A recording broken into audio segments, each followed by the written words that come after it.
Alright, here's part 2 of the gripple brace kit. So what you're going to do is you're going to take this loop end, and that end is going to go on the side you want on the ground. Since I'm pulling wire this way, it's going to go down. My high end's going to be right here where the tool is. So take it.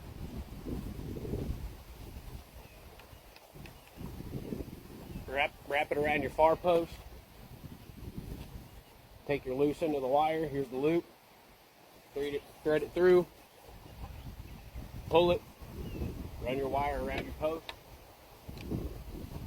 Oh, let me back up. You got to put the gripple on. So, doesn't matter which way you put it. Set this on your wire. Pull your wire around your post. Take your gripple. Get it on your backside. Take your slack in. Dig through the other opening.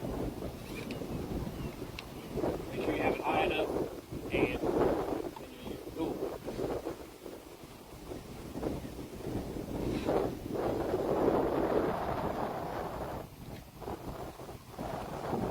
You pull it too tight like I did. You'll take this release a little off your cable. I know the camera's a little far. I'll get a better video later. You push it in there and it allows you to slide now. See, I move my hand, back feed the cable through.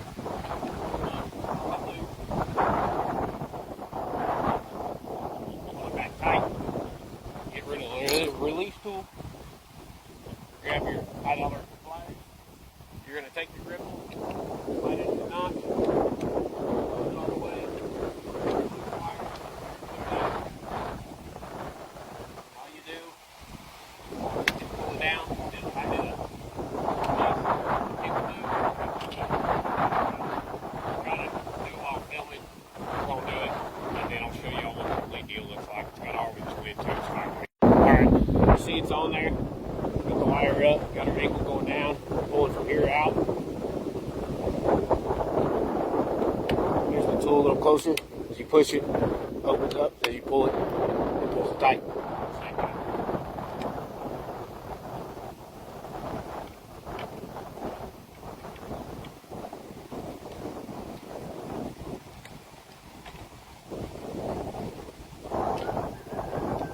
You also have a gauge here to adjust how much tension you want. And these are the large bliss gripples. I think they hold up to 1,200 pounds. That brace ain't going up.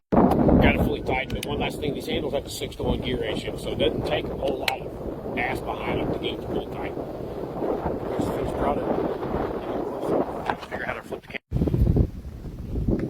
That's what they are.